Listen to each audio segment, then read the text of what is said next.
At least champions ট্রফির আকাশ থেকে কালো মেঘ কেটে গেল, ঘোষিত হলো চ্যাম্পিয়ন্স ট্রফির সূচি। আচ্ছা, তাহলে ভারত কবে কার সাথে কখন খেলতে চলেছে, এমনকি চ্যাম্পিয়ন্স ট্রফির শুরুই বা কবে আর ফাইনালটি বা কবে? আর কেউ কেউ বলছে ধুর ওইসব বাদ দিন তো, ভারত পাকিস্তানের ম্যাচ কবে সেটা আগে বলুন। সবকিছুর উত্তর পেয়ে যাবেন আমার এই ভিডিওতে। নমস্কার, আমি প্রীতিশ, আপনাদের স্বাগত জানাই ক্রিকেট স্ট্র্যাটেজিতে। আইসিসি আসন্ন চ্যাম্পিয়ন্স ট্রফি ক্রিকেট টুর্নামেন্টের সূচি এইমাত্র ঘোষণা করলো, যা হতে চলেছে হাইব্রিড মডেলে পাকিস্তান এবং ইউএইতে। টুর্নামেন্টটি শুরু হচ্ছে 2025 সালের 19 ফেব্রুয়ারি থেকে আর চলবে 9 মার্চ পর্যন্ত। দুটি গ্রুপে 4টি করে মোট 8টি দল এই টুর্নামেন্টে অংশ নিচ্ছে। গ্রুপ এতে ভারতের সাথে আয়োজক পাকিস্তান, বাংলাদেশ ও নিউজিল্যান্ড রয়েছে এবং গ্রুপ বিতে আফগানিস্তানের তো ছেড়ে দে মা কেঁদে বাঁচি অবস্থা। তার কারণ আফগানিস্তানের সাথে থাকছে অস্ট্রেলিয়া, ইংল্যান্ড ও দক্ষিণ আফ্রিকা। গতবারের চ্যাম্পিয়ন ও টুর্নামেন্টের আয়োজক পাকিস্তান উদ্বোধনী ম্যাচ নিউজিল্যান্ডের বিরুদ্ধে খেলবে এবং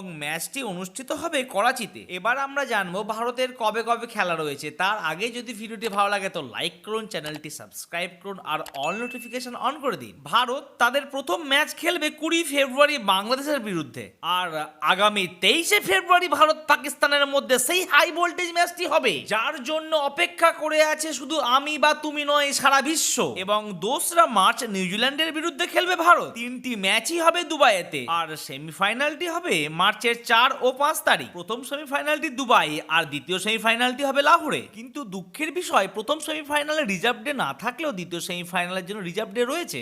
আর অবশেষে সেই ফাইনাল ম্যাচটি হবে 9 মার্চ। অবশ্যই ফাইনালের জন্য রিজার্ভ ডে থাকবে। ফাইনালটি লাহোরে হওয়ার কথা রয়েছে, তবে ফাইনালে ভারত উঠলে তা সংযুক্ত আরব আমিরশাহিতে অনুষ্ঠিত হবে। ভারতের ম্যাচ ছাড়া অন্যান্য ম্যাচগুলি পাকিস্তানের লাহোর, করাচি ও রাওয়ালপিন্ডিতে অনুষ্ঠিত হতে চলেছে। আচ্ছা, ভারত কি এই চ্যাম্পিয়ন্স ট্রফির ফাইনালটি জিততে পারবে?